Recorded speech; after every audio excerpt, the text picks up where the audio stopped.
All right, this is another one like the last one that happened some time ago, and then it took a while to get arrested and get here. I'm sure you're going to plead not guilty and we're going to set a pretrial, but let me tell you what the allegation is. It's alleged that between November 1st of 23 and March 31st of 24, that you did alter, remove, transfer, replace, or conceal, otherwise misrepresent the price at which property was for sale. More than $200, but less than $1,000. The allegation is you took $233.31 worth of stuff.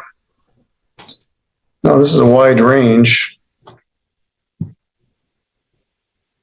They tracked your card. They call it skip scanning, and I don't like the whole thing.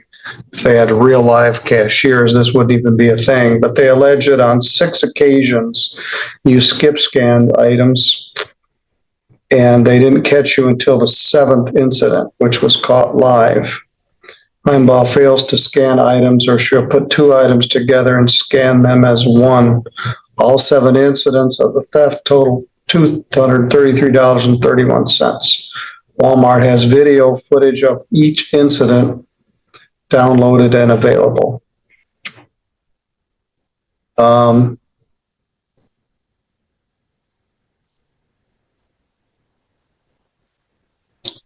Walmart employees say Heimbach's husband is also observing failing to pay for items, but I don't see that he got charged with anything. Anyway, those are the allegations. There's allegedly video of this and reports, and certainly your lawyer is going to want to get access to all that and review it. So, Ms. Hutchins, at this point, she just wishes to plead not guilty. That's correct, Your Honor. All right. And I believe she already posted a $100 interim bond. That's what it looks like. How did you get arrested on this? I was pulled over for swerving to miss a turtle in the road. Was it a Heimbach road? No, Your Honor. What road was it on? Savison Road on the way to Shipshewana, Your Honor. All right. Plead not guilty. Set an attorney pretrial for October 5th would be when we would do that. That's a Friday, the first Friday in October at 8:30. Would that work for you? No.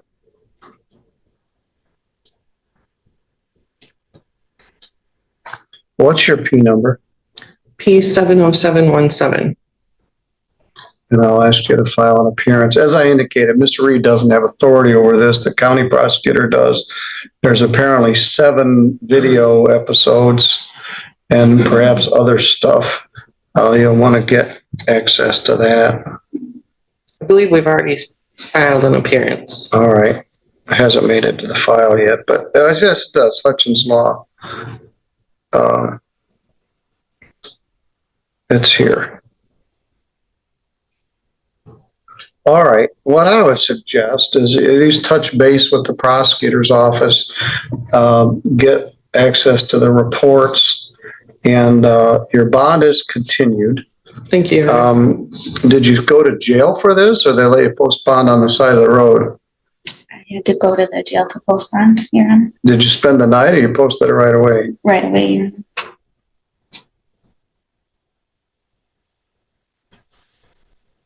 Well, if I got pulled over and I had $100 bond, I'd have to stay in jail because I usually have about $6 in my wallet. So maybe I should put 100 in there. At any rate, I've showed you pled not guilty. Your lawyer will get the police reports, discuss this matter with the prosecutor. We'll discuss it further at a pretrial conference on Friday morning, October 5th. That's kind of a free-for-all a little bit. We may set 30 or 50 cases all at the same time. The lawyers meet back in the back with the prosecutor and the magistrate in the jury room. Okay. So anything you can do ahead of time, discussing the case with the prosecutor, make your life easier.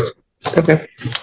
But you're good to go. They'll send you that notice, and you might touch base with the prosecutor to get I your, was planning on touching base this morning. all right, very good. Nice Thank to you. meet you. I'll probably see you again. Yes. Have a great day. All right. TJ, we had a Rodney Allen Bowman, who was a Sturgis case that got set today. Mr. Bowman is charged with driving suspended and failing to yield. Mr. Bowman, why don't you come back up to the podium?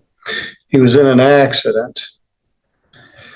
And he and I have met before. He's got a lot of baggage on there, but I didn't know if you'd be willing to dismiss the civil infraction. For pleading to driving suspended. All right, we'll talk about that.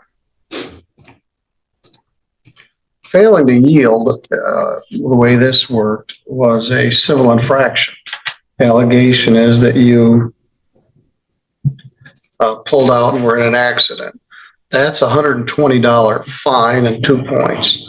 The city attorney has agreed to dismiss that for a plea to driving suspended. Let's talk about that. As I told you, driving suspended is a misdemeanor. It's punishable by up to 93 days in jail and a fine of up to $500. Carries 2 points on your record and requires that you be suspended. Let's take a look at your driving record. Your license is suspended.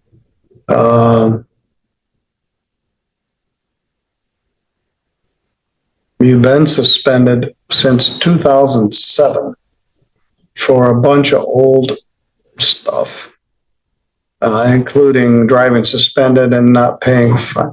Wow, you go all the way from 2007 to 2025 without having any tickets. But anyway, it is suspended. So he would dismiss the civil infraction, which would save you $120, and I'll give you a fine. But this will continue to go on your driving record and continue your suspension. Do you understand? Yes, sir. What do you wish to do? Plead guilty and pay his fine or whatever. All right. Do you have your advice of rights? Yes.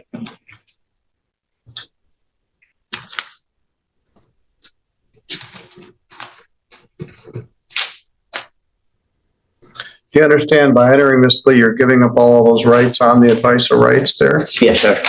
Anybody threaten you to get you to plead to this? No, sir. To promise you anything? Nope. Where are you going?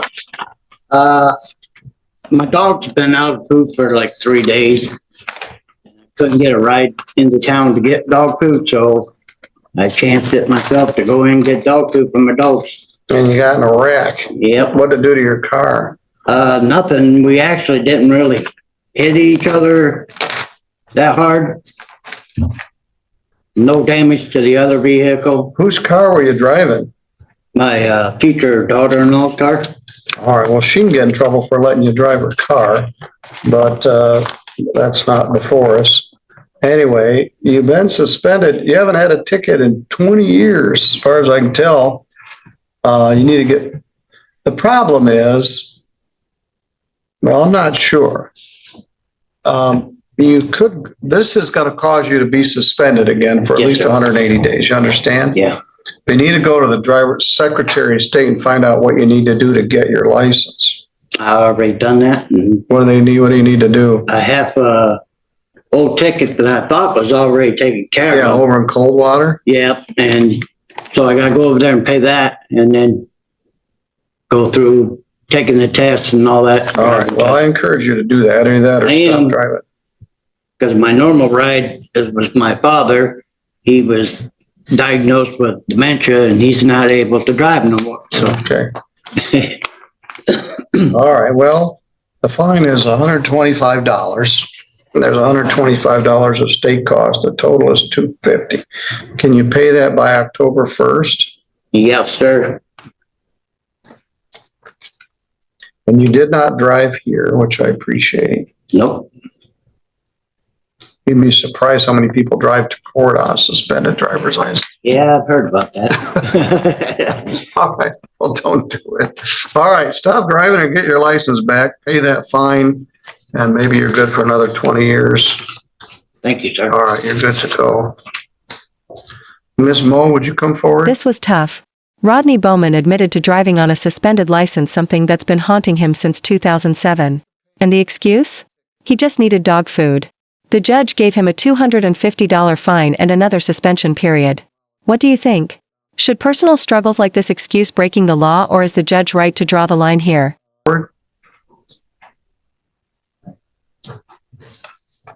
Good morning. Jennifer K. Mo, or Mao. You say Mao, don't you? You say no? Mo? All right. So I had two choices, so I got the wrong pick. Some say Mao and some say Mo. You got charged with no insurance under the insurance code, which is a misdemeanor, punishable by up to a year in jail, and a fine of not less than $200 and not more than $500. You had to fail to have a valid Michigan plate. Normally, that is something that results in a fine. However, you have $1,230 worth of unpaid tickets. 3 of them are no proof of insurance, and 3 more of them are plate violations. 1, 2,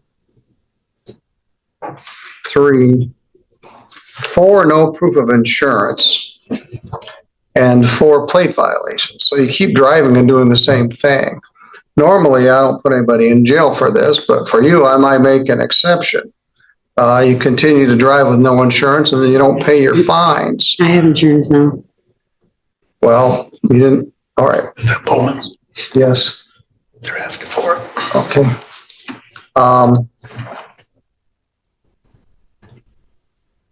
This is, I'm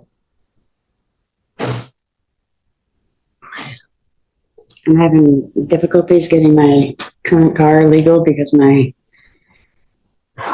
brother died, and he was gonna make it legal for me. And who's your brother? his biological sister won't give me the title.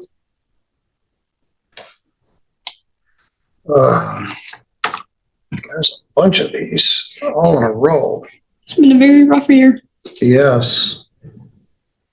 Who is your brother? Sean Lund. Sean Long? Okay, I guess I remember that. Well, my advice would be to get a lawyer to help you with this. Keith, would you give her some Kleenexes there? Oh, yeah. Tell me to make all the girls cry, but I don't really try to. But Miss Mo, you keep getting the same ticket and then you don't pay the ticket. And I'm not sure what the prosecutor will do with this. They keep reducing it to a civil infraction. You keep not paying the fine. So they may lose their patience and say, aren't going to do that. I also just lived the last year on a generator and propane heat. So I was the only one with any type of income, so it was very hard. There was 8 of us at my house and 7 dogs. 8 people and 7 dogs with no heat No heat, no electricity, no nothing. on West Street. Yep. And I was the only one with an income until my brother got his disability, and then Then he passed away. Well, you live in Sturgis, and Sturgis is a little town, and every time they see you drive, they're going to run your plate and realize you don't have insurance. You're going to get pulled over again. You don't have $1,300. And if you do, you have better things to do than pay tickets, like buy food and pay for electricity. But you can't keep doing this. I can't wipe those out with a jail sentence. They're civil infractions. However, if you get a misdemeanor, I could put you in jail for up to a year. That's not going to happen, but that's the maximum for this. What happens, people that don't have insurance, they get an accident, they're not covered by the no-fault statute, and they get sued by the other driver's insurance company. A number of times every year, I have uninsured motorists that get a great big lawsuit because they got in an accident and didn't have insurance. And Progressive then sues them for $23,000. And that's even worse. I'm going to set an attorney pretrial for October 5th. You say you have valid insurance now? Yeah, Plate too, or are you still working on that? my appointment is Thursday for the plate. All right, bring that to your attorney. That may help.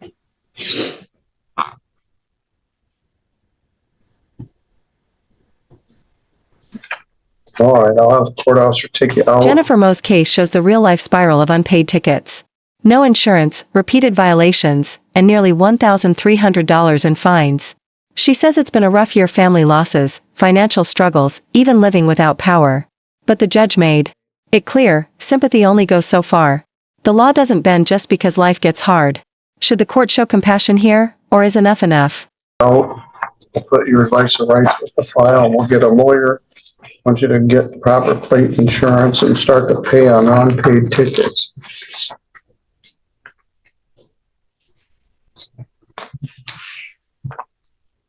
All right, I have a number of people. What's your name, sir? Do you have a case, or are you just visiting? Do you have a case here this morning? Yeah. What's your name? All right, well, they didn't write your name down, Mr. Berglund, but come on up here. Let's take care of your matter.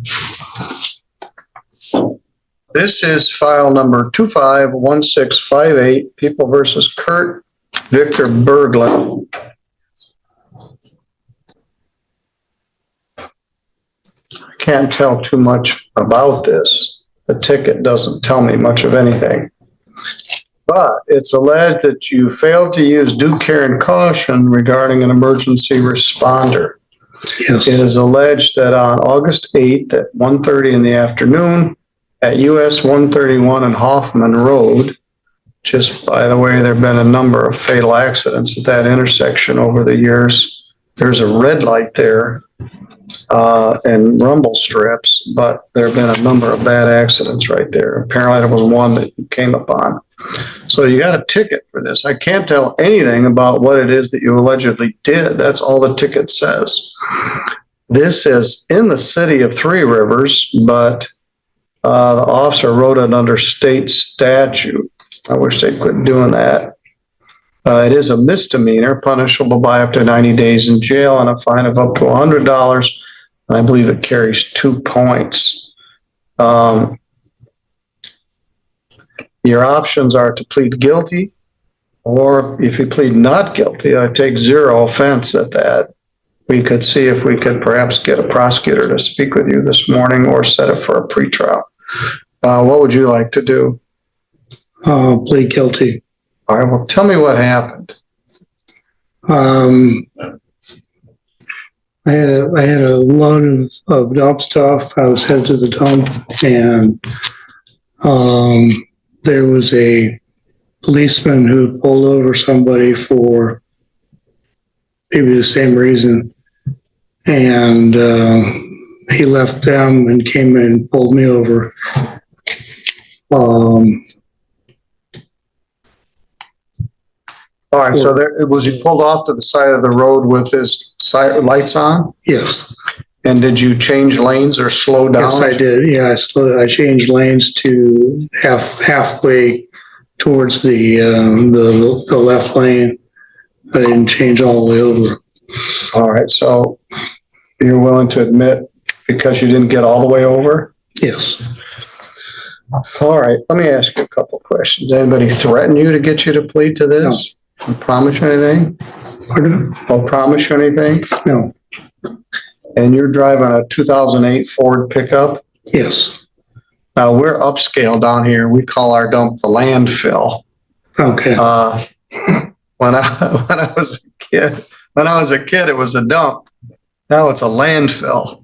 And we get lots of people coming there, and sometimes they get turned over. This was Officer Gavin Rue. Mr. Reed, oh, it's not your case, so you don't have anything.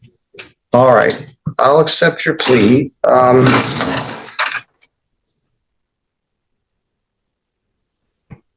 But they take this seriously, and as I indicated, there have been a number of fatal accidents right there at that intersection. What do you do, sir? Retired? Pardon? Are you retired? Yes. You're a couple of years younger than me, but everybody I meet is my age is mostly retired. What did you do when you worked?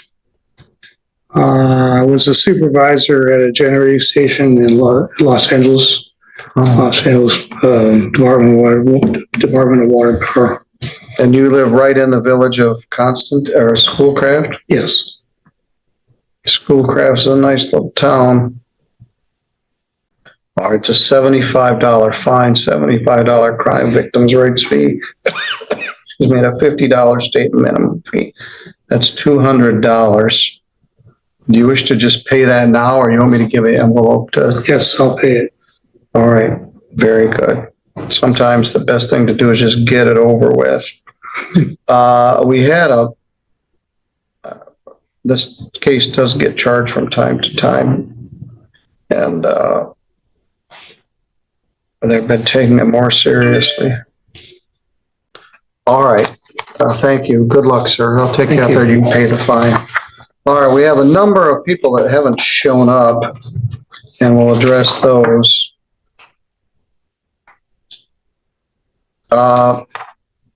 Rachel Conley, file number 251023. She got picked up on an outstanding warrant. She came into the counter. She wanted to speak to me and take care of this ticket. I was at the judge conference.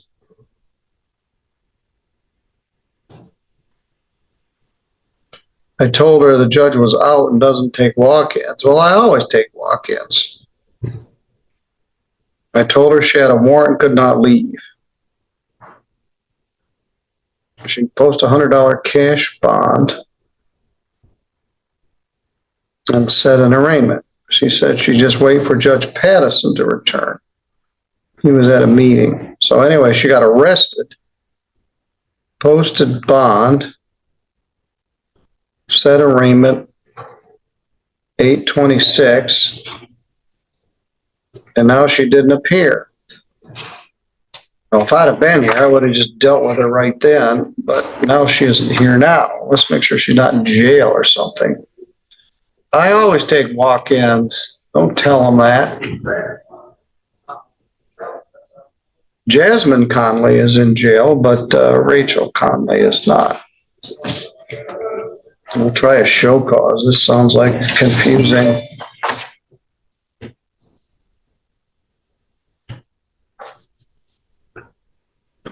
Mr. Reed, is it the kind of case that you would take a civil infraction on?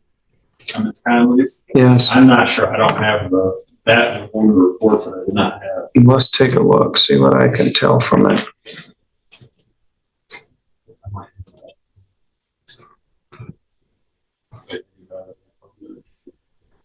In case she just shows up at a random time.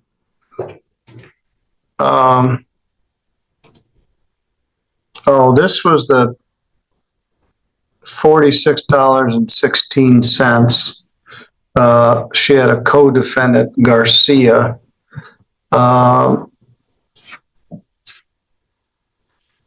She did post a $100 bond, I think. Gunner, did you see the notes reflected that she was arrested after they said she had a warrant? That's what it looks like. She got arrested on 8/21. I can't tell what happened. I wasn't here. Judge Pattison was. I would have seen her. I'm not sure what he had. The 21st was probably busy because I wasn't here. It was last Thursday. I was driving home from Mackinac Island and riding on a boat. Fail to appear, try OSC first.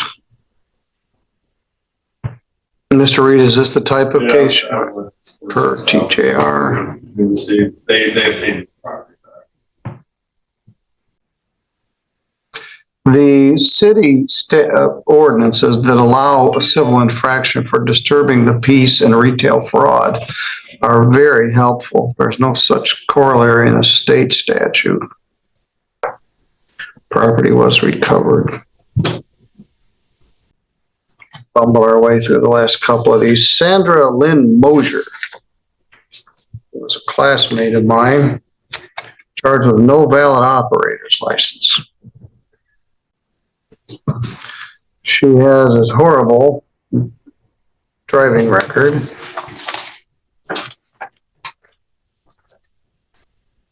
She owes the court $790 on 3 previous cases of driving without a valid license. And she isn't here.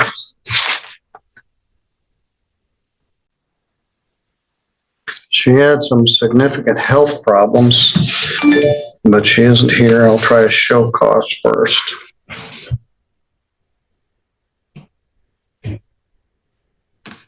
Sometimes it works. Mr. Havens showed up this morning.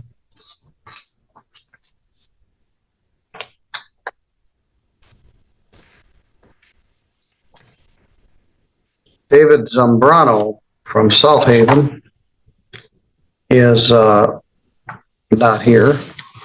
There was an offer from White Pigeon to reduce that to allowing another violate the motor vehicle code.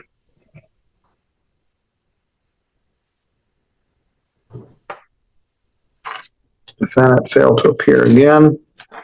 Can do a warrant this time. Bond is $150 cash or surety per file. Some of these are ordinance and some are. He's also got some other stuff under ordinance. 48-hour hold. I've had several conversations with him about appearing and scheduled this date specifically for him. He failed to appear for it. One more. We had no pre-trials this morning, Mr. Reed, which was a blessing. We've had Tuesdays aren't bad. Apparently, we've been doing them on Thursdays, and that's been stressful on the staff. This is Daisy Sanchez Wilson.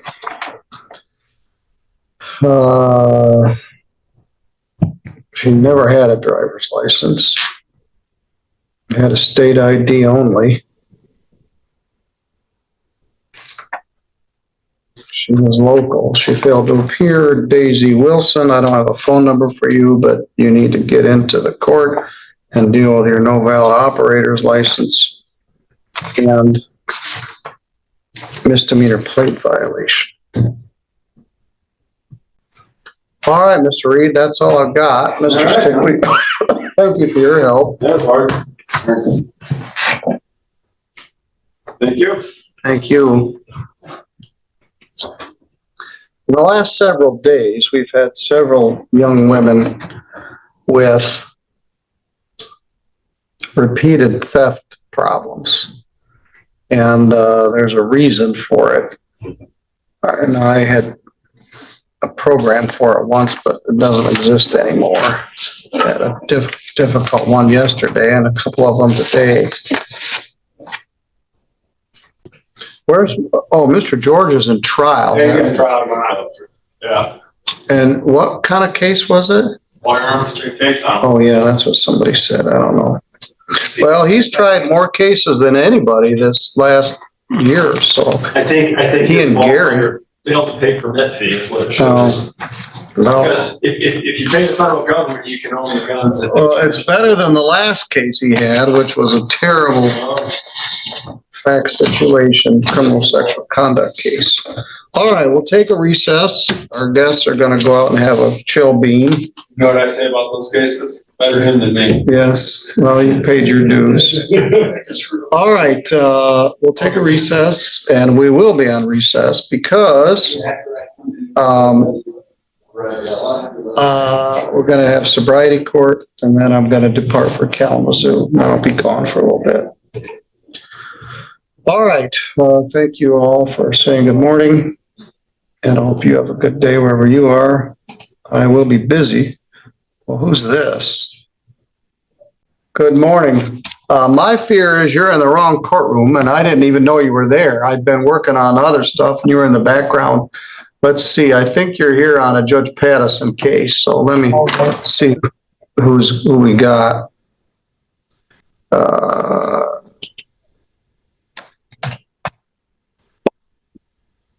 $826. Who's your defendant? Joseph Raymond Sackett, Your Honor. Yes, that's Judge Patterson's court.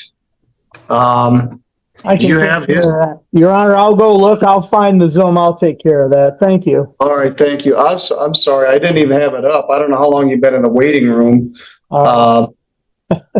Since 8:30, I actually contacted my office to see if they gave me the right information. But Well, they gave you the wrong information. It's in Judge Patterson's courtroom next door. Gotcha. Thank you, Your Honor. All right, thank you. Have a good morning. Okay, thank you. He's been sitting there since 8:30 while I've been doing other stuff, but. So on the record, in the matter of Paramount Investment LLC versus Lisa Varney, Zachary Varney, 501380. And quote your appearance, please. Good morning, Your Honor. Simpson Hart, P69542, on behalf of plaintiff. Thank you. And Rodney Varney, if you can please the record, please. Yes, Rodney Varney.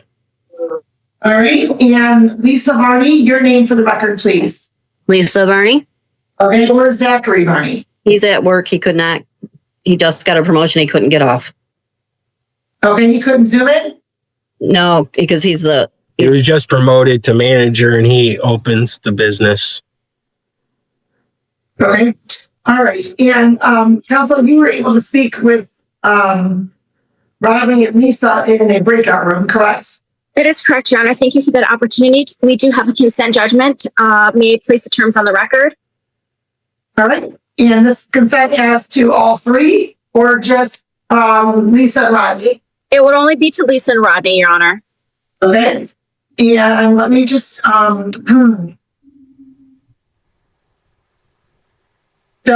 I just want to confirm before we do all this on the record. On August 15th, defendants had claimed that they had an attorney through legal aid, but that attorney just left.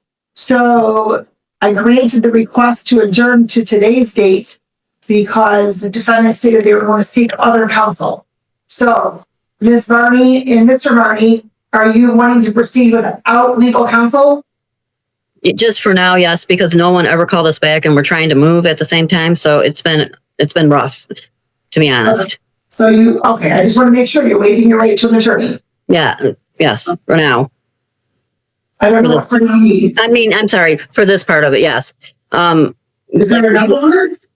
Well, because of this home that we're in, we found out it had no, it was not registered as a rental. It was never inspected, and it had no certificate of occupancy. And there's lots and lots of things wrong. And our landlord has an LLC, so he definitely knows that he should have done that. And there's so much mold, and we have health problems for it. But we need to really just get out of here first and come back to that when we can. But if you're raising those issues, I'm sorry, I couldn't hear you.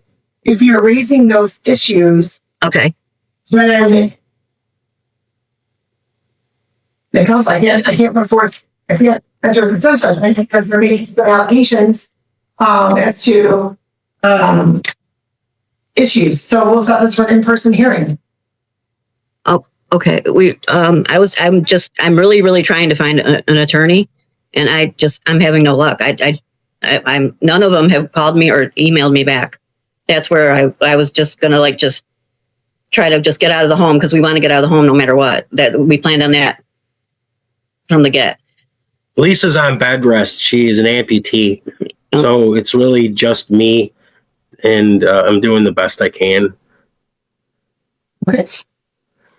Judge, if I may, I did speak with both of the defendants in the breakout room, so thank you for that opportunity. We've agreed to convert this to termination of tenancy, whereby they would be vacating on or before September 5th. All claims and defenses for both sides would be preserved. This is not we were not seeking a money judgment, although it was filed as a non-payment of rent case. It was just for possession only, and I understand from speaking with them that they would like to relinquish possession and any other claims that either sides have would be sought in a different avenue. Yes. If that's what you want to do, you don't want, ma'am, Miss Bernie and Scripps. You don't want to proceed with an in-person hearing to address the issues that you placed on the record? I thought that we could come back and do that later. If I'm wrong, please tell me, because I can tell you that once I enter this judgment, this matter is closed as far as these proceedings. If there's something that either side wants to pursue, then that's a separate action. Yes. Okay. Yes, we're okay. Thank you. And so that's what you want to do, correct? Correct.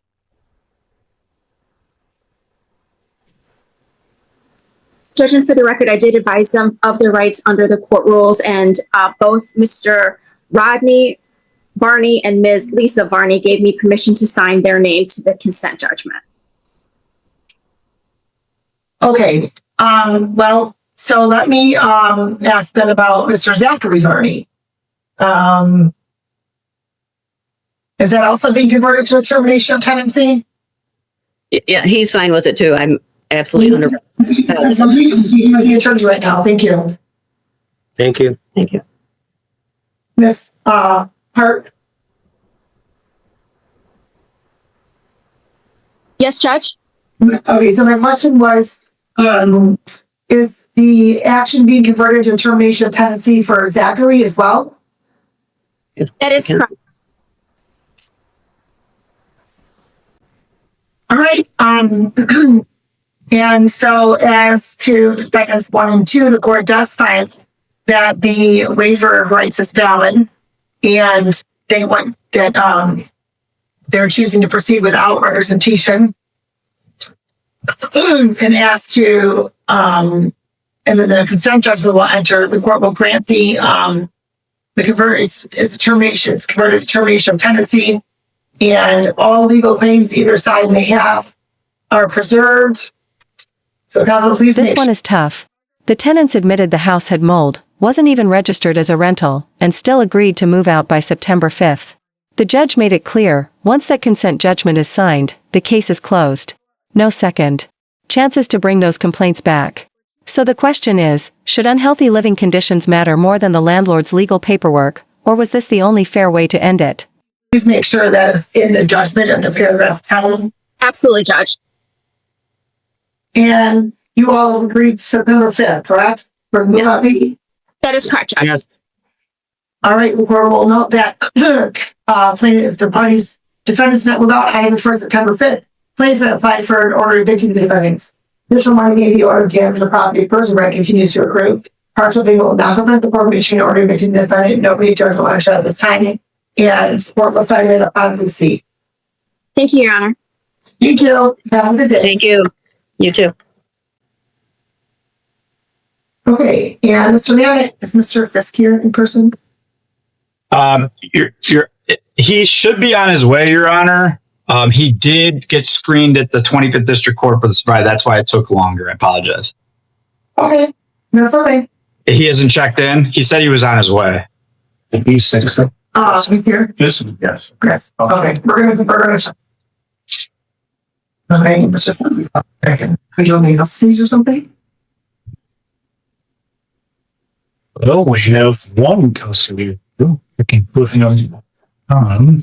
Okay, Mr. Buckley? Back. Well, I think I had to do this Highland Park one, so I think we might have to do. If you take a peek at this one. Welcome back. Good. Yes, this was up on 9:30 one. Yeah, it's a 2017. Yeah. She And didn't show up. right. That's a surprise. Okay, I'll look at that response. Okay, that goes to Charlie. And so, Mr. Chunky, you logged back in for which case? You're muted. But you're not muted. What name, Your Honor? Who? What name, Your Honor? I'm asking you, which name, who you logged in for? Oh, I'm sorry, for Lydia Grog. I was just still waiting on that 'cause she's in custody. Oh, yes, okay. All right, it's gonna be just, let me just a little bit on that.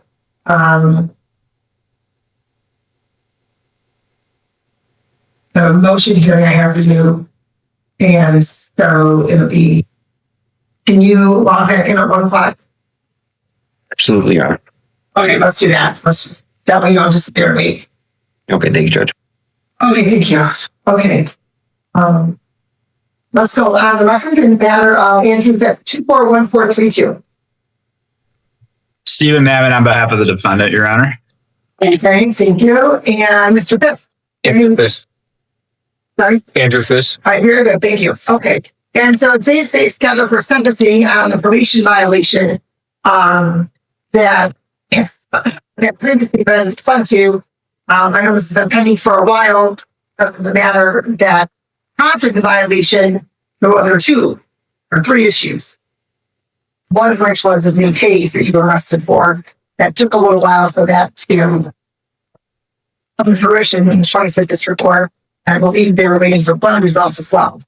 And the reason this court continued to adjourn it and I'm not sentenced you on it yet was because it was the court's intention to have your sentencing run simultaneously with the 25th District Court in the treatment court. Because I would presume that you would be eligible based on my knowledge of the treatment court and your circumstances with both of your cases as well as specifically in such close proximity. So we have not yet done that, the sentencing, so I just wanted to put that on the record. And it's my understanding, counsel, based upon what you indicated as I checked you in, that your client was screened today for the 25th District Court treatment court. Yes, he has not. So what I was given the discovery today by the prosecutor. I only adjourned that for a quick week in the to the next Tuesday, just so I could review and see what we try to get an expedited resolution on this. And then in the same breath, we just discussed with Judge Clifton getting him screened for the sobriety court, which I believe that has been done, or he had the paperwork filled in. Are you, Mr. Prisoner, are you coming back Friday to that court like the judge said, or you did everything today? No, they said they'd be in contact because I went through the paperwork and the interview process. Okay, so everything's been submitted, Your Honor. The judge indicated on the record with me present that he suspects he'll be screened on this Friday for the sobriety court, and we plan to be back there on Tuesday for another adjourned free trial. So I have all the discovery. I'm going to review that. We're trying to get everything done as fast as possible, Your Honor. Fast. So I hope to have a resolution next. So here's my initial thought was that, or the initial intention of the court was that that you would be accepted in the treatment court, and that was going to be a resolution in the 25th District Court. And then this court would then sentence you as a result of your plea on your probation violation to the treatment court. The concern the court has at this point is how much time your client actually has left for supervision in the treatment court.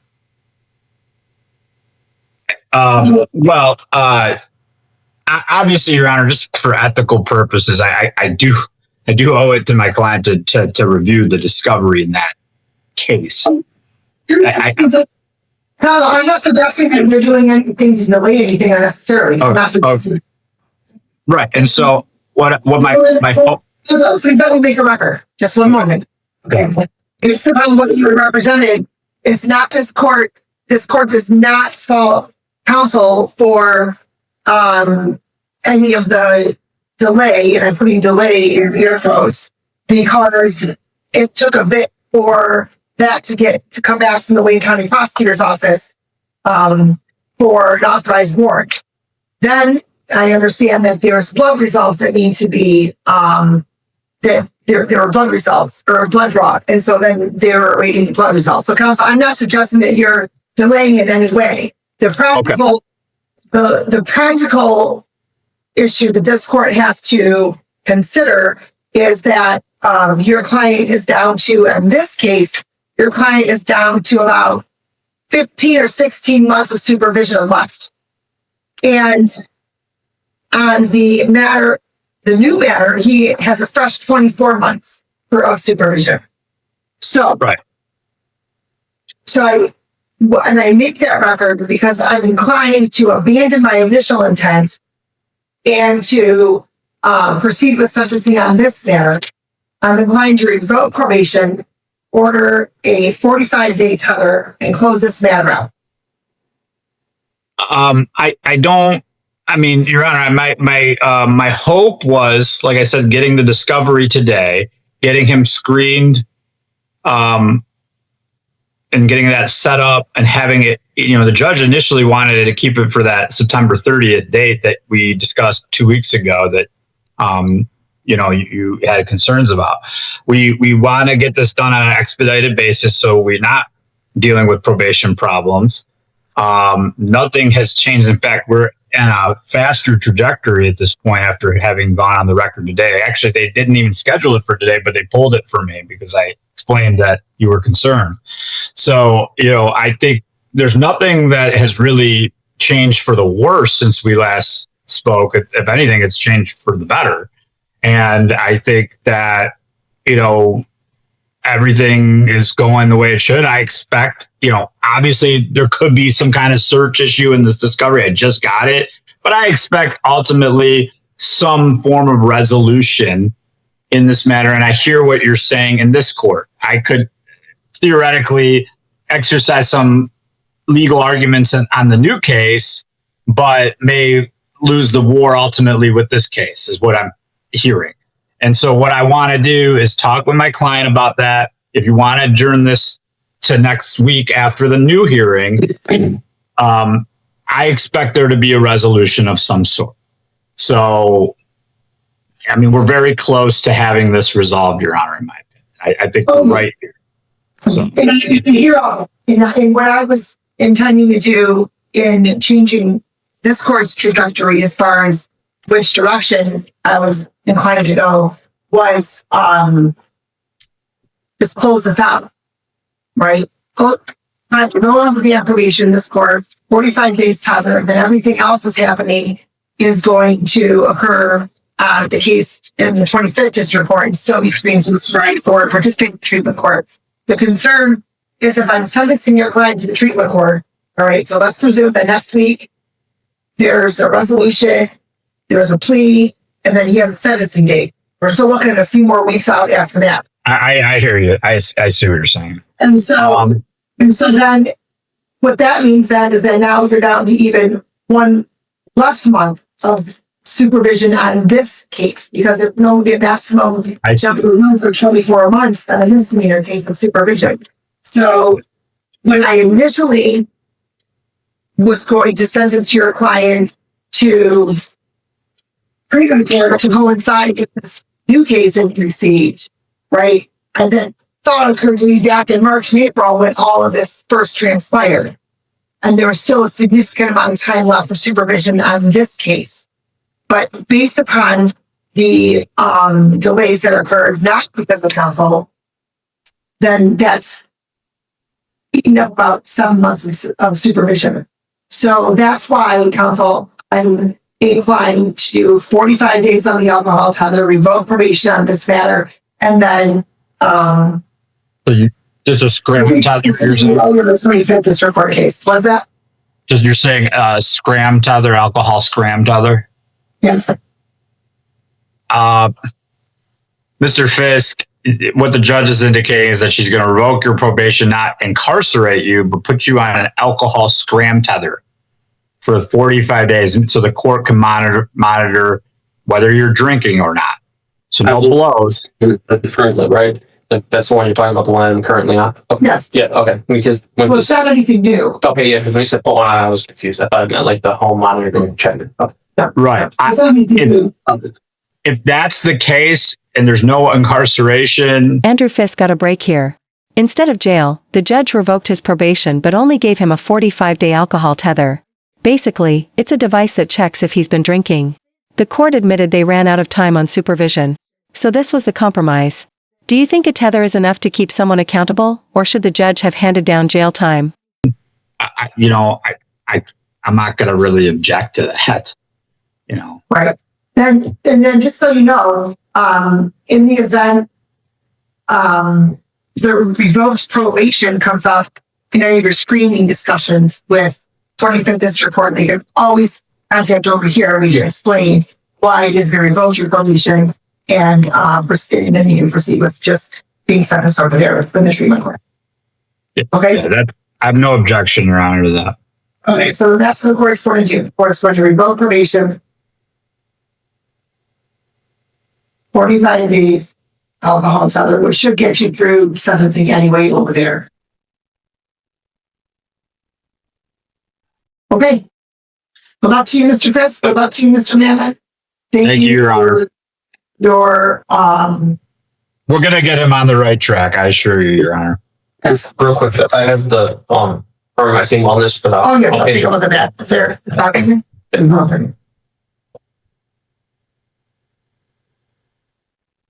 Thank you.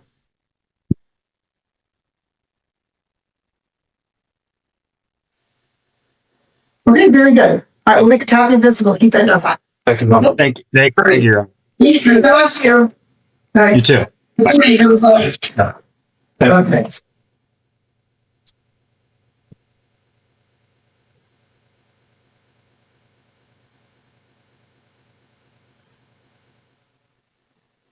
All right. Hope I'm going to tell him to stop and see. Just gonna bring it. Okay. Thank you very much. Okay. All right. Let's go off from our visual one split moment.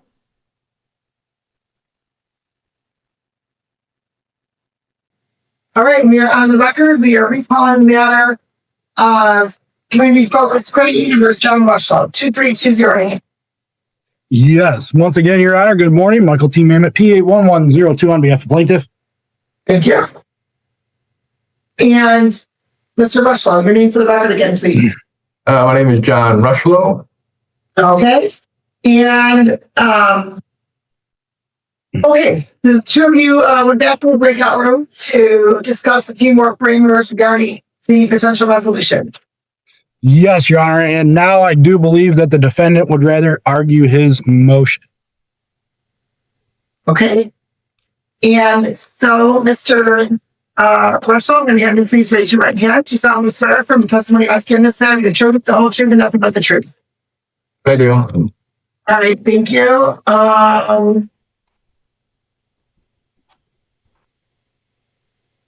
Okay, so you filed the motion to set aside the order or set aside the default. The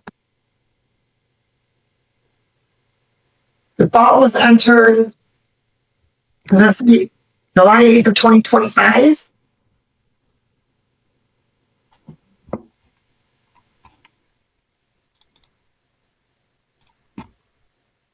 Okay, Mr. Russell, is that what that says?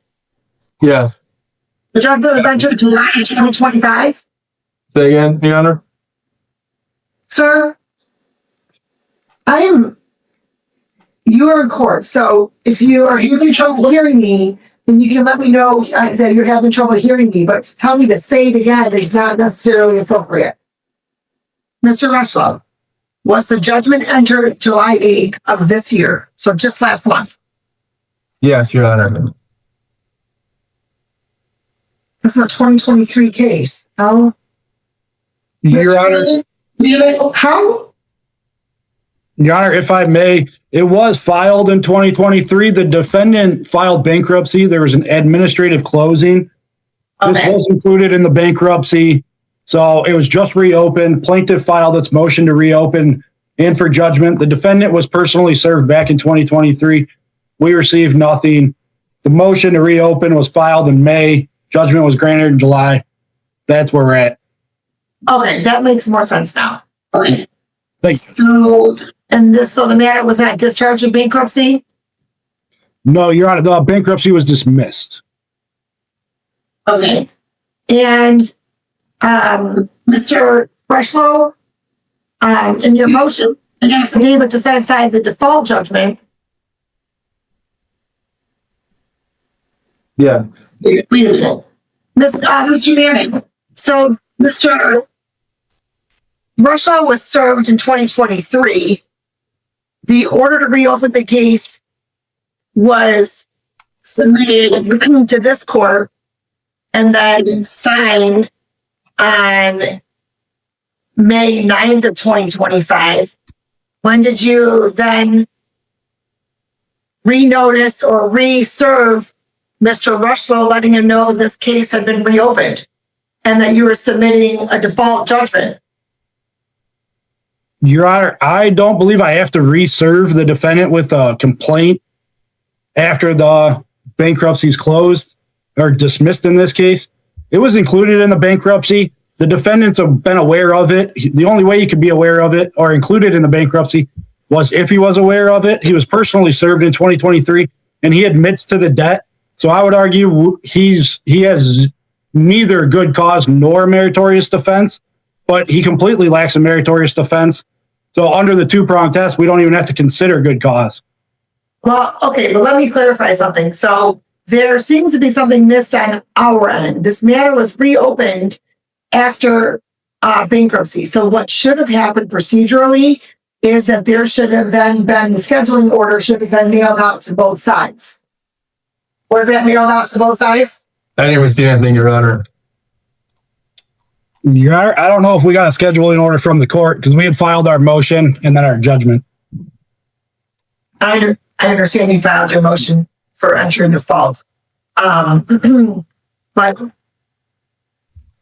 what should have happened, because what typically happens when there's both parties that are alleging participation, then there would have been a scheduling order that was sent to both parties, whereby there would have been an order regarding mediation and discovery and whatnot. So that did not happen in this matter. Well, Your Honor, no answer was filed. So that might be why a scheduling order wasn't sent. I don't know how the court's computer tracks them, but no answer was filed, just the bankruptcy soon after. So that might be why. I think GIS doesn't do that. Sorry, I interrupted you. What was that you were finishing saying? Oh, no, Judge. Again, I don't know how the computer tracks it because normally if an answer was filed, I could see the scheduling order being sent out, but because no answer was filed, the court or the court's computer, depending on which one you guys use, might have assumed that, you're just moving forward on the default track.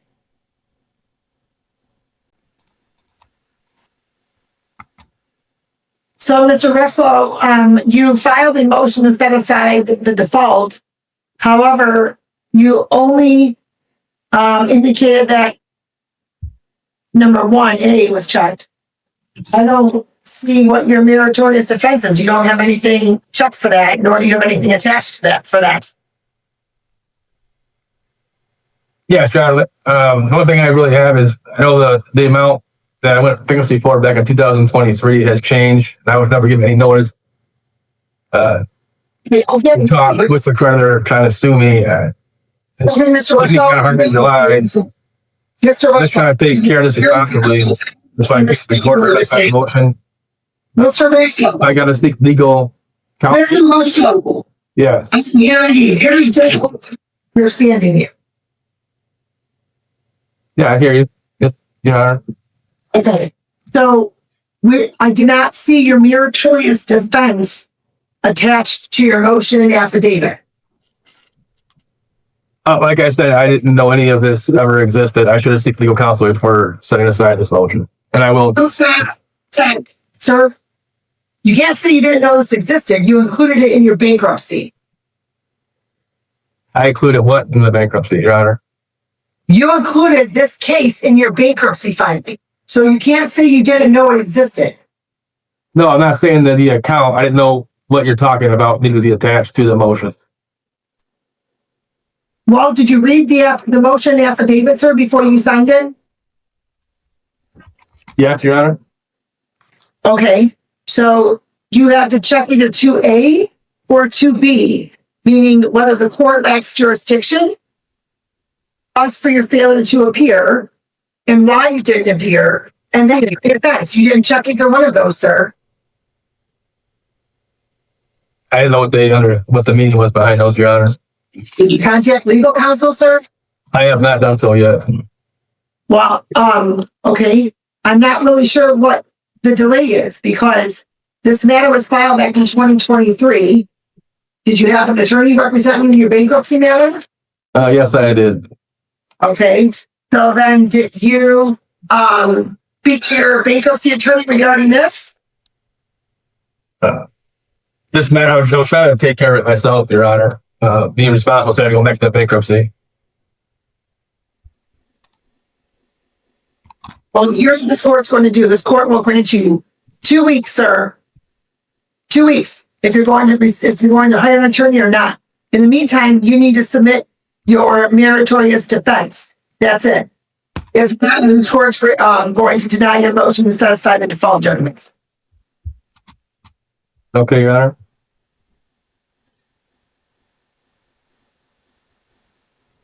Your Honor, would the court do that without hearing?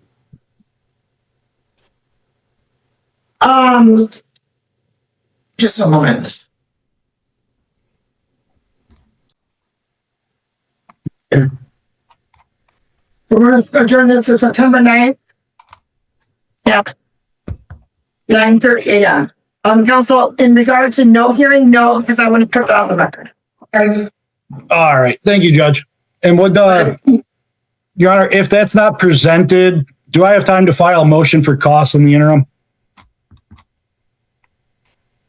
Oh, whatever you want to file, counsel. All right. Thank you, Judge. All right. Thank you. We'll see you back on the 9th. Thank you. At 9:30. Thank you. Have a good day. You as well. Thank you, Judge. Okay, and then we are on the record in the matter of Cabrini Catholic School versus Kayla Valley, 2501104. Good morning again, Your Honor. Simpson Hart, P69542 on behalf of plaintiff. Thank you. And Ms. Valley, your name for the record, please. You're muted. I need you to unmute, please. Kayla Valley.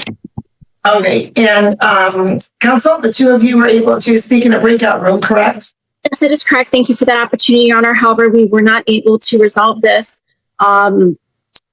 We did not get attachments to her motion to set aside the default judgment, indicating the reason why she failed to appear or the meritorious defense or an affidavit or any other documentary evidence as to a defense to this action. So I'd ask that that motion to set aside the default judgment be denied. Ma'am, please raise your right hand. Do you solemnly swear from the testimony about giving this to be the truth, the whole truth, and nothing but the truth? Yes, ma'am. Okay, so a couple things here.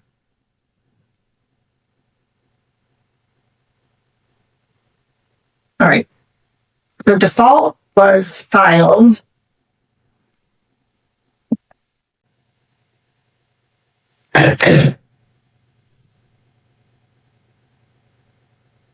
July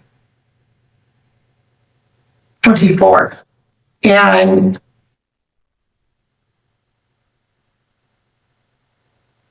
Ms. Valley filed her motion to set aside default on August 1st.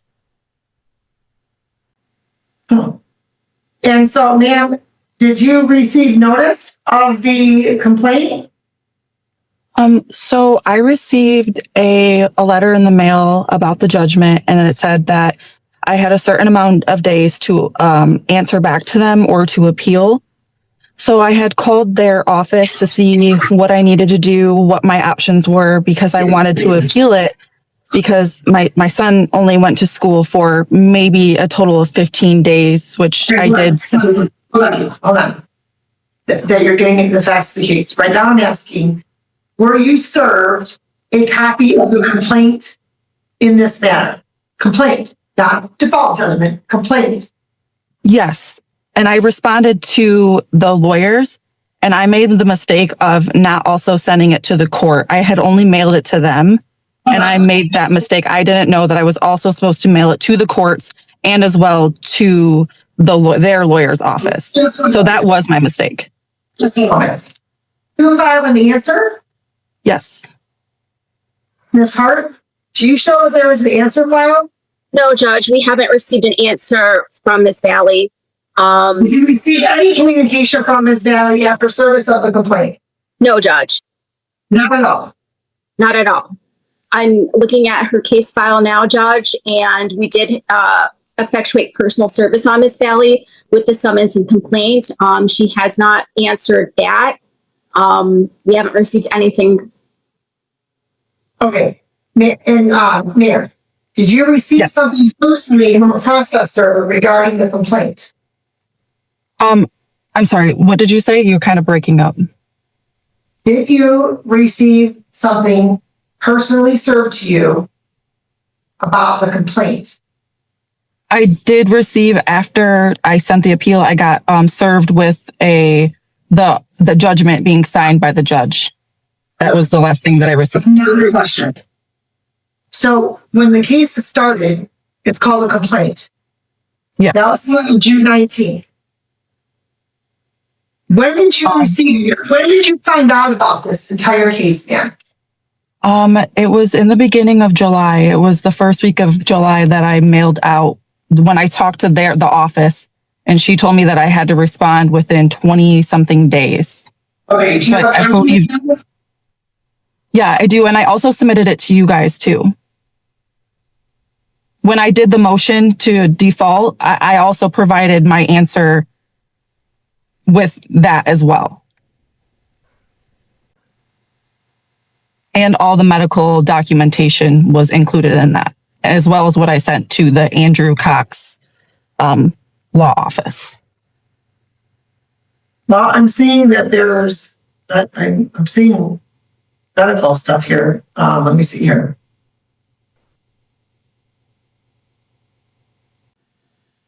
Okay, so I'm seeing 22 pages. Is that what you're talking about, Mia?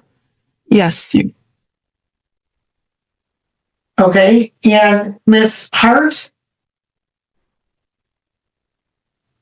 We did not receive a copy of that, Judge. We just have a copy of the motion. And I believe her statement was that she didn't file an answer until after she was defaulted. So Ma'am, counsel, her statement was that she sent it to the attorney's office. So I'm wanting to know, where is that? we don't have it, Judge. Anything that is sent to us is scanned and placed in a file. We don't have anything from Ms. Valley. Ms. Valley, how did you send it to the attorney's office? By mail. It was to this address. I don't, it was on the other form. I have it at my house. I could get that address, but it was through the Andrew Cox, I think it was. So when I got served initially for the judgment and called the office, and I also requested to make an appointment with Andrew as well. And then I never heard anything back. I never heard anything back on my response to them. And then when I got the default, that's all I received. I had contacted my lawyer and asked him what I needed to do because I clearly had made a mistake wrong. He was like, you need to file that with the court as well as mailing your answer to them. You have to mail your answer to the courts. And I did not do that, which that is my mistake. I've never really been in this situation before, so I didn't know how to do that. But I mailed it to them. All right. Well, Miss Valley filed it within 14 days, so that time frame is clearly complied with. We're going to have an in-person hearing because I want to see all the documents that there are, when those were sent, all of that. And a call out or whatever you have that says like contact the attorney's office and all of that stuff. So, which I can also probably pull that up on my phone records. This case really shows how confusing the legal system can be for people who don't understand the process. Kayla Valley did respond, but she mailed her answer only to the attorney, not the court. That one mistake nearly cost her everything. Because the system doesn't forgive technical errors. The judge gave her another chance with a new hearing, but here's the bigger question. Should courts hold everyday people to the same strict rules as trained lawyers, or should there be more flexibility for honest mistakes? Would you like me to do that as well? Absolutely. Okay. Anything that's going to assist me in making my decision. Yes, Your Honor. We will get this for an in-person hearing on September 9th at 2 p.m. Does that work for you both? Yes, Judge. May I just check my son's appointments really quick? We are at the hospital very often. Just 1 second, I can check. That works for me. Okay, very good. We'll see you all in person September 9th at 2 p.m.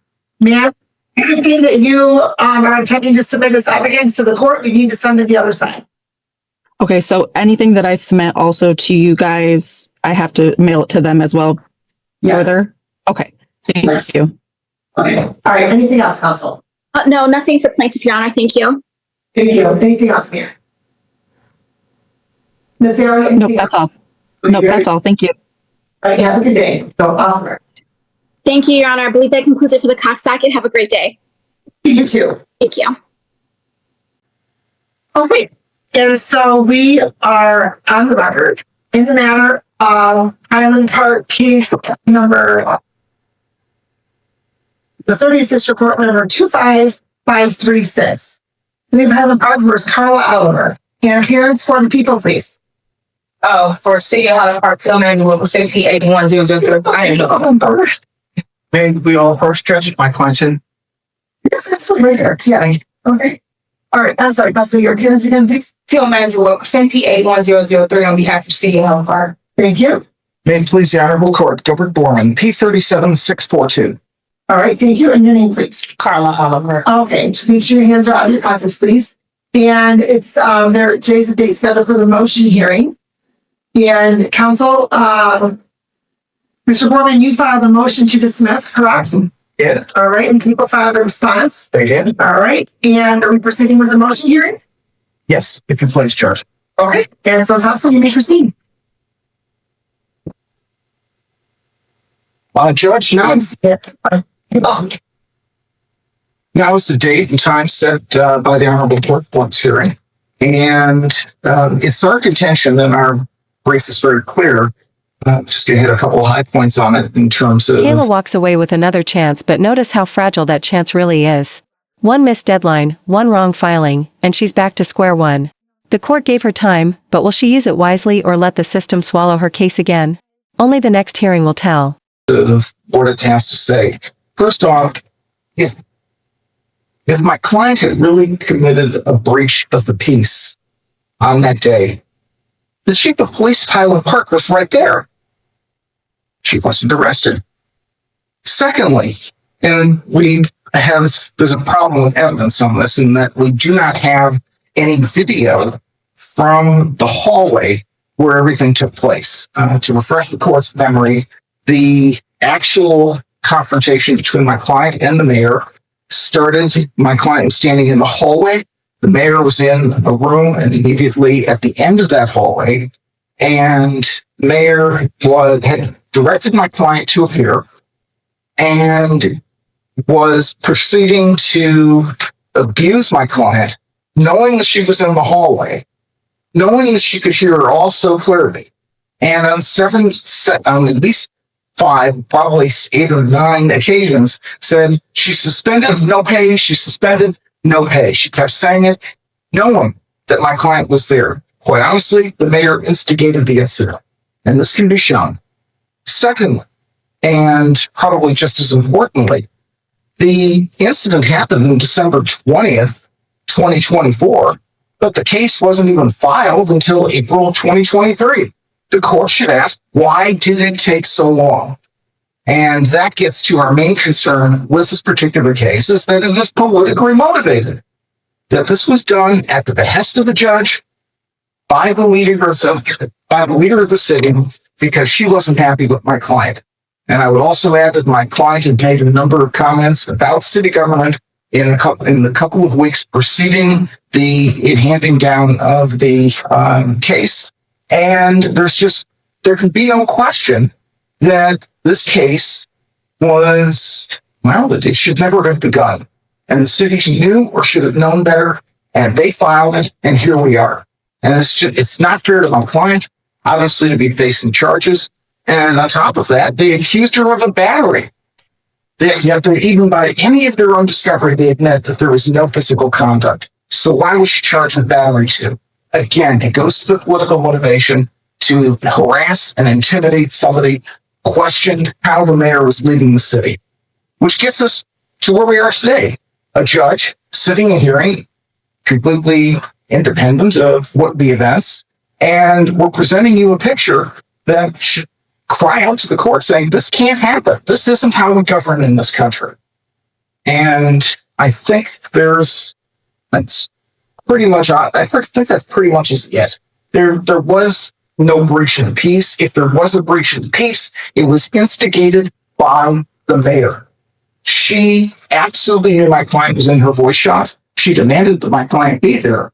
And so she was harassing and intimidating my client. And finally, when my client couldn't stand it anymore, she walked into the room and said, back off, and then immediately backed off. Well, then the mayor became the aggressor, and she took steps towards my client. And my client was the one who was forced to step back. Judge, if you have any questions, we're happy to answer them. Thank you. Okay, so I do have a quick question. And so I just wanted some clarification because I thought you stated that it was at the behest of the judge. I'm sorry, not the mayor, not the judge. The mayor. Okay. If I said the judge, that was a improper. You also said it was filed in 2023. So it's I'm sorry, it was April 23rd, 2025. Okay. All right. And then the offense occurred April 24. Right. It's December 2024. December 24. And so, counsel, your position is that there's not even a trial issue of fact. That there can't be any question of it. And if it ever came to it, the court would inescapably reach the conclusion that the mayor was the aggressor and provoked the incident. Okay, thank you very much. The prosecutor, I think, can be next. Every thoughts. Thank you, Judge. Thank you. Good morning, Your Honor. Good morning. At the outset of the case, defense counsel's exact argument is why this case needs to go to trial. Everything he stated is an issue of fact. He states that one person started over the next person, or who was the aggressor or not the aggressor. Those are the exact issues that needs to go to trial to be decided. To his argument of this case, there was no battery.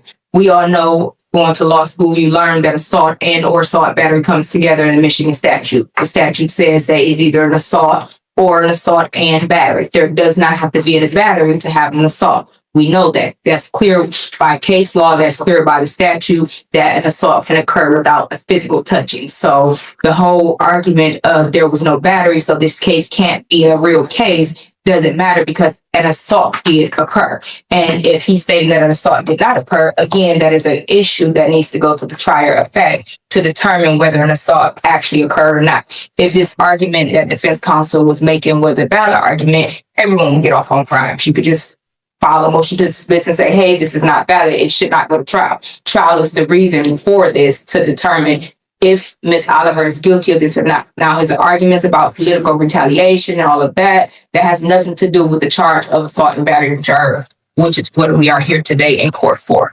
That's all. I stand on my response for everything else. Okay, thank you, counsel. One question I have is regarding this incident occurring December 20th and charges weren't brought until April of 25. Can you speak to that, please? So I don't know what took so long. I know once it hit my desk, I reviewed it and it was signed immediately. The police department had to think their own way. I don't know if they were doing an investigation. They maybe had to get some witness statements. I can't speak to what happened before the actual warrant hit my desk and it was signed off on. But we all know sometimes cases do take a while to be filed. The police has to do their job. They have to investigate, speak to people, do whatever they have to do before it gets to the prosecutor to be signed off on. But I do know there was no delay between once the warrant hit my desk and the sign. Oh, I'm not suggesting that. I was just wondering, the point of my question was to determine whether or not there was, the delay between December and April because of investigation or witness statements, just as you've indicated. I was just, wanting to know why the delay. That would obviously be my assumption that maybe they were trying to investigate or get statements beforehand. All right, so this shows the date of the warrant request is Thursday, March 20th of 2025. Then when was the date that the warrant was authorized?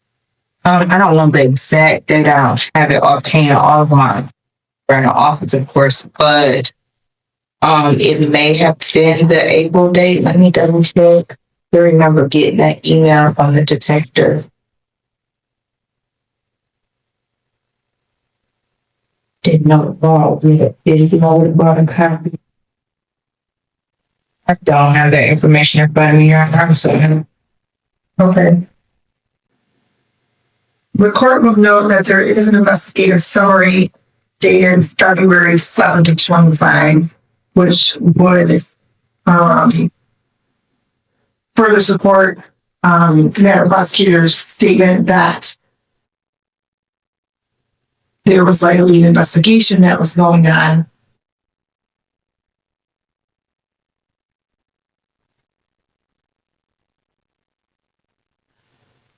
There were statements further gathered on February 14th of 2025.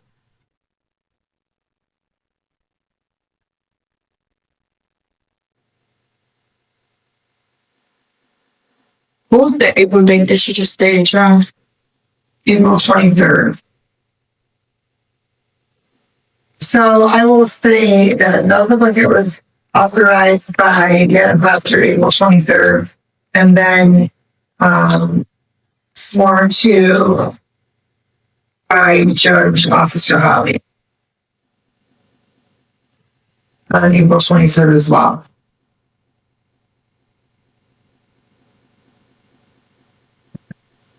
All right, so counsel, so Mr. Borman, I don't find there's a reasonable delay in the filing of the late warrant. Judge, if I may, Okay. I might rebut just one thing that I think it's very, I really want to stress this point. Judge, the chief of police of Highland Park was present at the incident. If he felt he was not, I can't. I'm sorry, I thought he was. Well, this just shows why why it would have to be, there's a question of fact. There's a question of credibility, all of which this court is not to decide at this point. There were charges that were filed, and the issues that you raised, counsel, are questions of fact, questions of credibility of witnesses, all of which is to be done by the trier of fact, which I believe there was already a request for a jury trial, and there was some statement there was going to be a jury trial. True, but Judge, this took place in the City Hall of Highland Park, which is also, I believe the police are in that office as well. If there had been a real breach of the peace, the police would have been summoned immediately. Immediately. That's what didn't happen. And I think that speaks to the lack of fear on behalf of the complaining witness, the mayor. And I don't think they can overcome that. They'll never overcome that. Well, counsel, that sounds like that's the start of your opening and closing arguments for trial. However, that is not something that this court is to make a ruling on at this point. It's a factual issue. It's an issue for the trier of fact. There's not a legal issue that is before this court. So, as such, the court has to deny the motion to dismiss, and we'll set this for trial.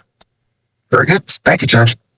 So, that's going to look like a disaster for the dockets anyway, because I didn't go here, so I need to confirm with the district boys. They have a bill. So, But okay, Ms. Wilkerson, are there certain days that are your Highland Park prosecution days? Our criminal misdemeanor docket is Wednesdays, but if we have a jury trial from that docket, is normally set on a Thursday. We don't do the jury trials on Wednesdays because we have a regular docket, so it'll be set on a Thursday. Well, I'm going to see that Andy started on a Tuesday because I have my state docket on Thursday. Can you do Tuesdays? I don't think it's necessarily me. I don't know. We have a different docket on Tuesday. So I understand. But here's the thing though. It should not matter, Your Honor, if you are presiding over a case because we should be able to do this. Yeah, because the building that we operate out of would not be the building that the jury trial will be held in. So we could have the jury trial at that other building. Where's the jury trial held? At the City Hall building, but we don't operate out of that building. We have a different building where we hold court from. But where we are stationed. So there's going to be a lot of interesting turning. Yes. Maybe, yes. Okay. But I'm sure if you choose a Tuesday, they should be able to make that work, I think. Okay. Did Tuesdays work for you, Nelson? It depends on Tuesday, but I would assume we'd be talking about some date out in either late September, early October. Absolutely, because my September dockets are absolutely full. So we're talking early October, but I would actually prefer mid-October if you don't mind, Judge, just because I've got a couple of things that I know is in early October, and I'd rather have this just fall after that. well, if it works that way, then possibly.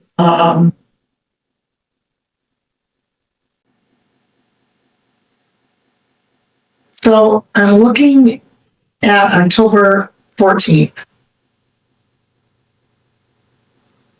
Does that work for both of you? Give me 1 second, which should be fine. Hold it right on, it looks clear for me. We typically do jury selection the afternoon prior day, but we'll just pick and go that day. We'll do it right at 8:30. That day will work, Judge. Will work? Will work. Okay. So, and just so you're all aware, since we're just doing it in one day, if it goes past typical, traditional court hours, just going to stick through and continue on. Typically that's what the jurors prefer anyway, so they don't have to come back another day, but that way we can just, don't have to worry about cleaning off another day or otherwise. Okay, so I'm going to have all of you have a seat out in the lobby for a few moments. I'm going to have my court administrator reach out to the district court to confirm that that date works for them. And good call also. I really need to get out of here. I did not know this was going to take this long, and I'm like 40 minutes away from my next destination. I have to be at 1:30. Okay. Just do it by mail, Judge? Well, we have your email, correct? Okay, so for right now, we're just going to stick with October 14th. If there's an issue, then we will communicate with everybody. But I will also indicate that witness and exhibit lists are due by September 19th, and criminal and proposed jury instructions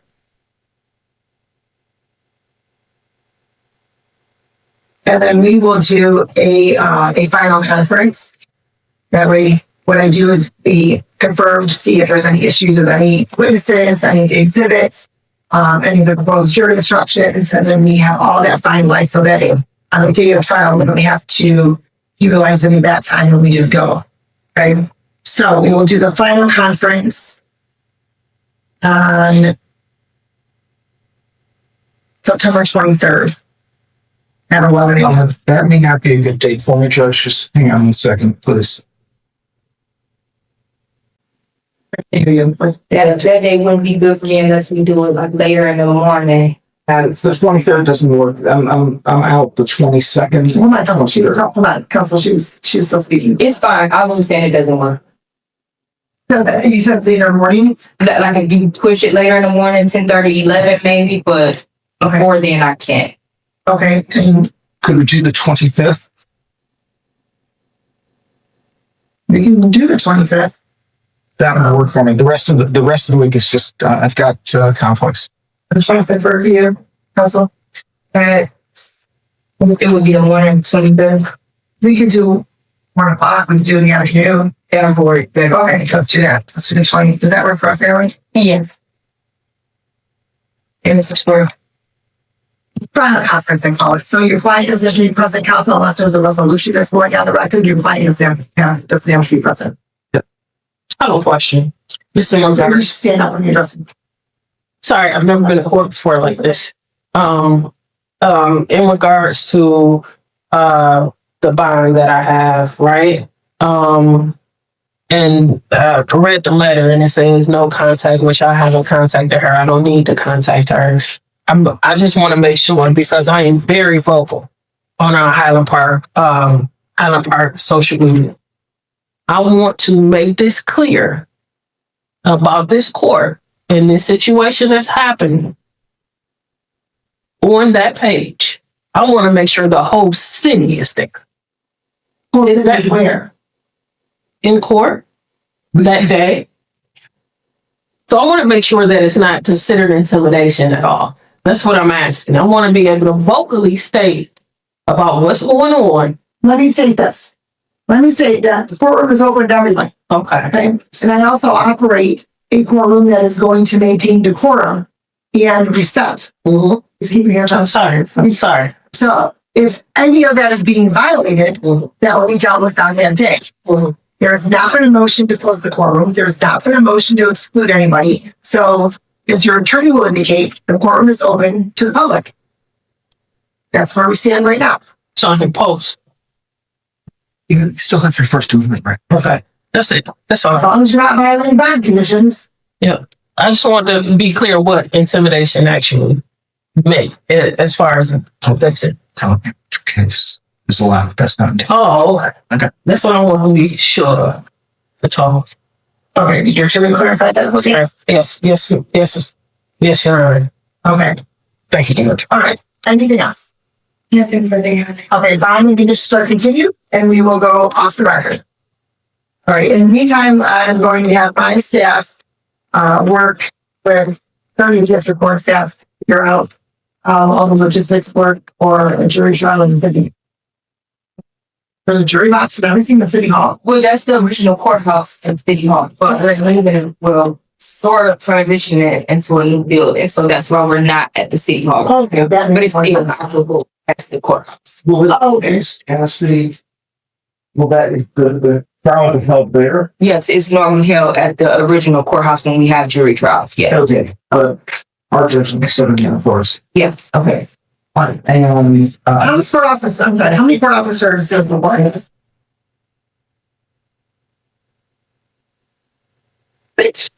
Everything about the church. Right. thank you, Judge. Right.